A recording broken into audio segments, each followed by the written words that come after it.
চীনের ইউনান প্রদেশের কুনমিং থেকে শুরু হয়ে মিয়ানমারের মান্দালয়, ইয়াঙ্গন এবং রাখাইন রাজ্যের কিয়াউকপিক গভীর সমুদ্র বন্দর।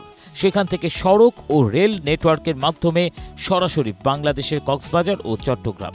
বেইজিংয়ের প্রস্তাবিত এই অর্থনৈতিক করিডোর বদলে দিতে পারে আঞ্চলিক বাণিজ্যের পুরো মানচিত্র, আর এতে বিশেষভাবে লাভবান হবে বাংলাদেশি। অর্থনীতিবিদরা বলছেন, এই করিডোরে যুক্ত হলে বাংলাদেশ সরাসরি যুক্ত হবে বিশ্বের দ্বিতীয় বৃহত্তম অর্থনীতি চীনের সাথে। একই সঙ্গে উন্মোচিত হবে দক্ষিণ পূর্ব এশিয়ার জোট আসিয়ানের বিশাল বাজারের দুয়ার। এক যুগ আগে 2013 সালে চীন, ভারত, বাংলাদেশ, মিয়ানমার বা BCIM করিডোরের যে স্বপ্ন বেইজিং দেখেছিল, ভারতের আপত্তিতে তা থমকে যায়। জীবন অবাক না করলে কে করবে? 28% মিল্ক ফ্যাটের অবাক করার সাথে ফ্রেশ মিল্ক পাউডার। জীবন অবাক করুক প্রতিদিন।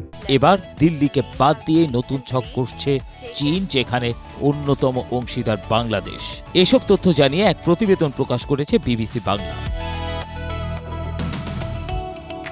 তবে এই করিডোরে ঢাকা যুক্ত হওয়া মোটেও সহজ হবে না। ভূ রাজনীতির প্রথম ধাক্কাটি আসতে পারে প্রতিবেশী দেশ ভারতের পক্ষ থেকে। করিডোরে বাংলাদেশের অন্তর্ভুক্তি দিল্লির উপর বড় কৌশলগত চাপ তৈরি করবে। এর উপর তিস্তা মহাপরিকল্পনা বাস্তবায়নে চীনের জোরালো আগ্রহ, সব মিলিয়ে ভারতের প্রতিক্রিয়া বেশ তীব্র হতে পারে বলে আশঙ্কা বিশেষজ্ঞদের।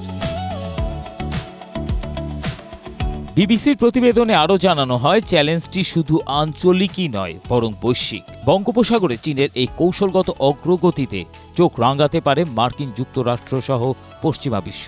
সম্প্রতি যুক্তরাষ্ট্রের সাথে স্বাক্ষরিত বাণিজ্য চুক্তির শর্তগুলোকে মাথায় রেখেই বাংলাদেশকে এই প্রকল্পে পা বাড়াতে হবে, যাতে পশ্চিমা রপ্তানি বাজারে কোনো নেতিবাচক প্রভাব না পড়ে।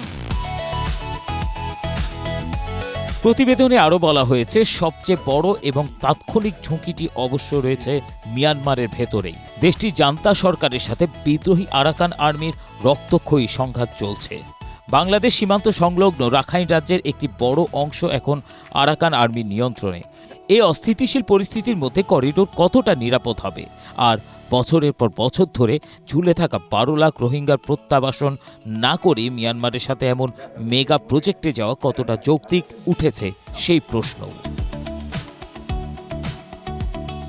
বিশেষজ্ঞরা বলছেন, বেইজিংয়ের এই প্রস্তাব বাংলাদেশের জন্য একটি হাই রিস্ক হাই রিওয়ার্ড পরিস্থিতি। চীন যদি কার্যকর উদ্যোগ নেয় এবং ঢাকা যদি দক্ষ কূটনীতির মাধ্যমে সব পক্ষকে সামাল দিতে পারে, তবেই খুলে যেতে পারে নতুন সম্ভাবনার দুয়ার।